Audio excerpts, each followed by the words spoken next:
What's going on, people? Myke C-Town here with another episode of Records and Ramblings. Before we get into the records, let's do a little bit of rambling. So, I'm going to be working with this company called Vinyl Monkey. If you're not familiar with Vinyl Monkey, they're a monthly subscription service who reached out to me recently, and they do a 6-month and a full year service. They offer super fast, free shipping of great records. The really cool thing about these guys is they specialize in breakthrough artists, so it's not going to be your run-of-the-mill. It's going to be artists that are really making waves in the industry.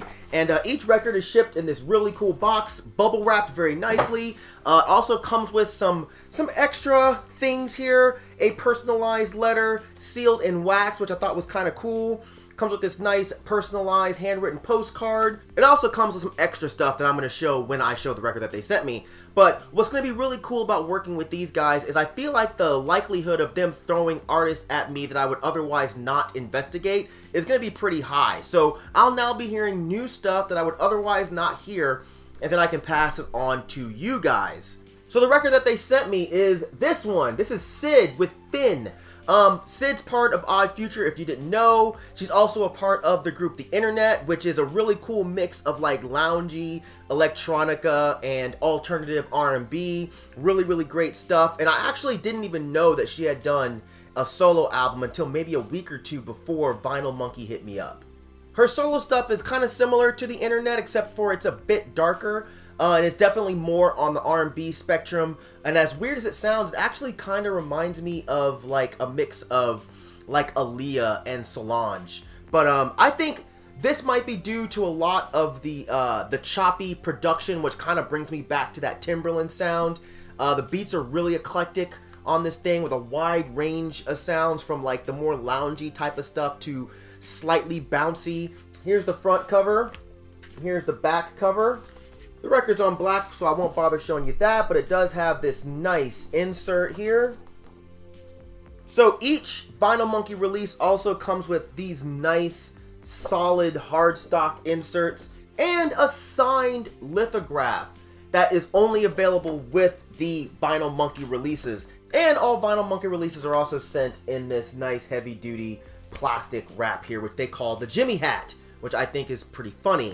But yeah, what actually surprised me about this record was how strong Sid's voice is. She has really good voice control, and it's just a really sensual album that you can easily put on with your girl over, but it also has that edge to it, and it's an edge that's not immediately obvious. So your girl might be grooving to it on some sexy type shit, and then she might just bug out and just bite your neck until you bleed or some shit, you know what I mean? So if you're into that kind of thing, trust your boy, pick up that record. It's really good if you're a fan of alternative R&B or even like neo soul. I think you should give it a shot. And check out Vinyl Monkey. I'll make sure that I put a link in the description section down there.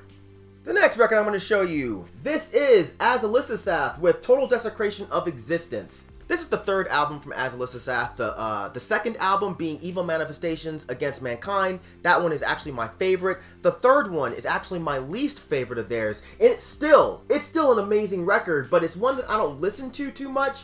I think it's mostly because I haven't sat with it that long, because prior till now, it wasn't available on anything but cassette tape. And y'all know I don't do cassette tapes. You couldn't even find a good rip of the MP3s online.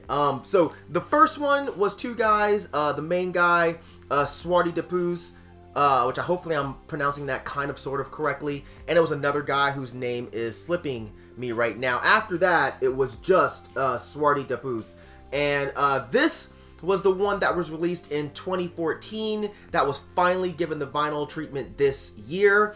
I have OG presses of the other two records, so it was driving me nuts not having some sort of physical copy of this one. And I remember when it went up for sale, I hopped on there, I had it in my cart, and by the time I went to check out, it was gone, and it was sold out, and I was fucking gutted.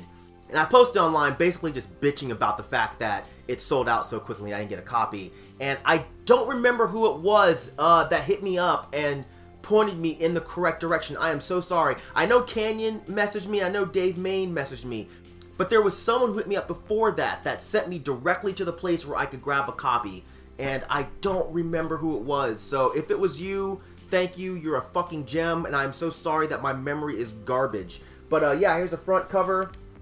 Here is the back cover, which I think is a fucking amazing picture. Oh, yeah, I didn't describe the music. Yeah, if you don't know, this is really raw black metal from Sweden. Here is the printed inner sleeve here. I don't normally show off the center labels of records, but I just think those are really, really nice. And since I'm talking about Swarty Depoos, I may as well show this record. This is Trolldom with Gudablod Rod.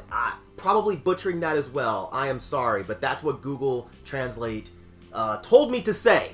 So yeah, this is another one of his projects. More great raw black metal, but this one is much more atmospheric. Very keyboard heavy. It's not just straightforward black metal. The keyboards are more on the edge of like older Emperor than they are with like newer Demiborg gear. Like, they're not cheesy. They actually sound really, really, really good. There's no insert and the record's on black, so I won't bother showing you that. But if you can pick this up, please do if you like black metal, because everything that this guy does is just absolutely fantastic, and it's almost impossible to find as soon as it's released. So I'm happy to actually have a copy of this album, because I'm sure within the next year it'll spike up to triple the price of what I paid for it, which is why I don't have very much Beketh Nexamu stuff. But yeah, I digress.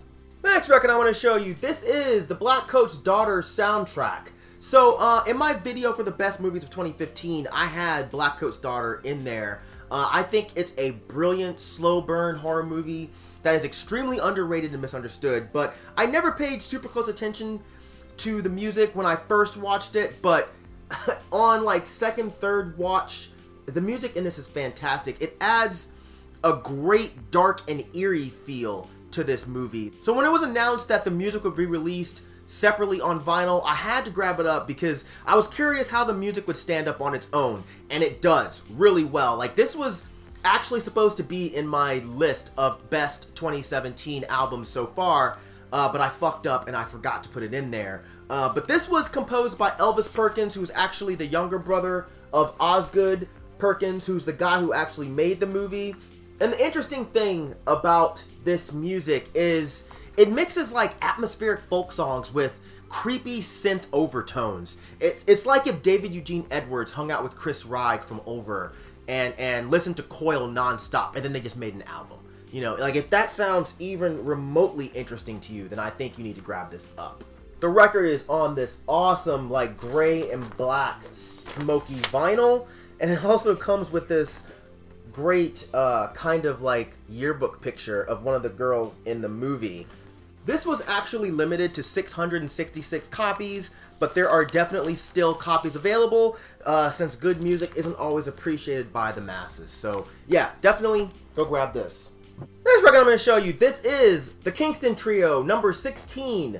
And I don't know if I've showed any other Kingston Trio records on my channel before, but Kingston Trio is a great folk band from the late 50s and 60s.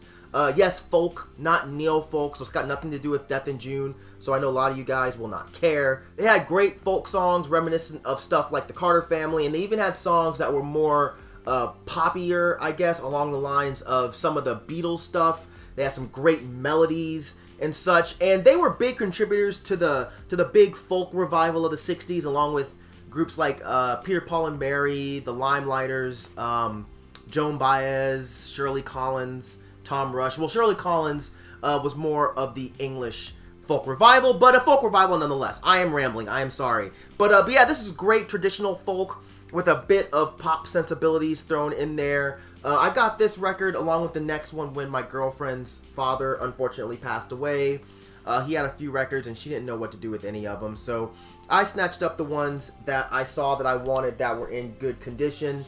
And I've told you guys before that when records are this old, I kind of like to have them, you know, a little bit browned, a little bit dusted up. You know, the actual vinyl itself is fine, but it's cool when the covers are a little worn because it showed that these were listened to, and it just makes the records themselves, to me, look cooler. I don't know, it's hard to explain, but that's just the way my fucked up brain works. Deal with it. But the last one I'm going to show you, this is another Kingston Trio record. This is College Concert. This was from a concert they did I believe in 1961, but this was released in 1962. It's a great live recording that shows off their incredible musicianship, but not only on guitars and percussion, but it shows how great they were with the melodies. Like, they really come across perfectly on this live recording. But what it also shows was their sense of humor, something that I had never thought about with them until I heard this record. These were funny ass dudes. So yeah. If you like actual folk music, then definitely give these guys a shot. It's great stuff.